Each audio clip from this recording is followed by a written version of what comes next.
Hello. వర్షాలు ఎప్పుడు పడతాయి, వర్షాలు ఎప్పుడు పడతాయి, వర్షాలు ఎప్పుడు పడతాయి, వర్షాలు ఎప్పుడు పడతాయి అని ప్రతి ఒక్కళ్ళు ఎదురు చూస్తూ ఉన్నారు. వాతావరణ కేంద్రాల ద్వారా వింటూనే ఉన్నారు. కానీ ఎప్పుడు పడతాయి అని ఆలోచిస్తున్నారు, కానీ ఎందుకు పడటం లేదు ఎవరు ఆలోచించటం లేదు. దానికి కారణం ఏంటి? పంచభూతాలను మీరు హీనంగా చూశారు.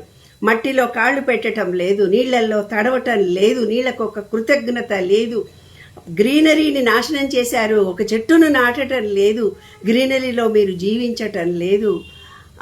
తర్వాత సూర్యుడి కిరణాలు మీ బాడీకి తగలటం లేదు. తర్వాత ఆకాశాన్ని మీరు చూడడమే మానేశారు. ప్రకృతి నుంచి దూరంగా జీవించడం మీరు మొదలుపెట్టినారు. అందుకే ఉక్కబెడుతుంది, చెమటలు పడుతున్నాయి, అన్ఈజీగా ఉంటుంది.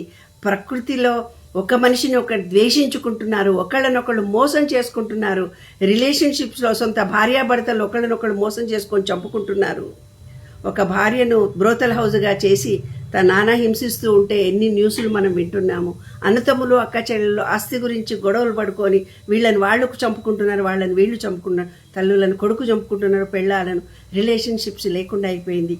ప్రకృతి ఇలా చేస్తే ఏం చేస్తుంది? తన ప్రతాపాన్ని ఇలాగే చూపించి మనకొక గుణపాఠాన్ని నేర్పడానికే వర్షాలు పడటం లేదు. ప్రకృతిని గౌరవించండి, ప్రకృతిని ప్రేమించండి, ప్రకృతిలో జీవించండి. అప్పుడు వర్షాలు పడతాయి, చూడండి.